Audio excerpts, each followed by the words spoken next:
बहुत भाइयों का कमेंट आ रहा है कि काला ओढ़नी गाना कब आवता भैया।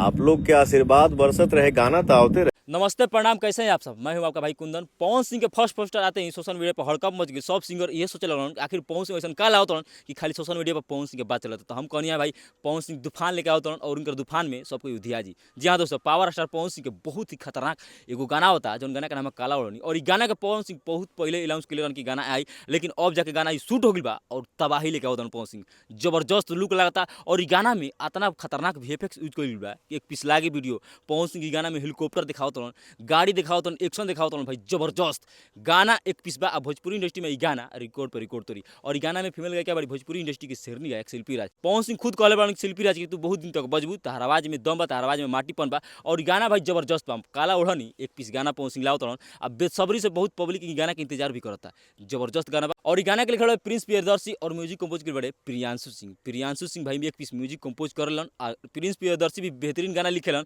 आ पावर स्टार पवन सिंह के जौन गाना में आवाज पड़ जाई तो गाना तो वायरल होकर करी। और गाना ग्लोबल म्यूजिक जंक्शन से पवन सिंह के आवता। जबरदस्त गाना बा। पावर स्टार पवन सिंह के पावर अब देखे के बहुत लोग पवन सिंह से खेसारी लाल यादव को कंपेयर कर लेता। ऐसा कबो हुई ना सकला भाई। खेसारी लाल यादव पवन सिंह में कबो ना मिल सकला, नहीं तो सब कोई जानता। काहे कि पवन सिंह के कुछ अलग लेवल बा, खेसारी लाल यादव के कुछ अलग लेवल बा।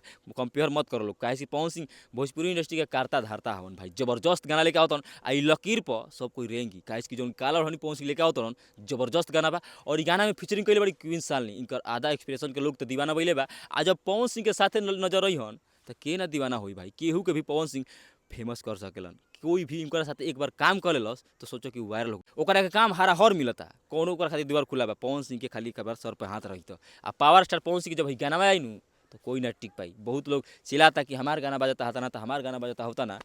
टिकवा पवन सिंह के सामने भाई काहे के फड़फड़ा तरह। आ कोनो भी विवाद होता तो पवन सिंह के आदमी खोदिए देते रहन कि पवन सिंह केल बड़न। तो ऐसा बात नहीं है। पावर स्टार पवन सिंह बेहतरीन इंसान है और बेहतरीन गाना गाते हैं। इनके जैसा आज तो कोई ना पैदा हुआ है और ना पैदा होगा।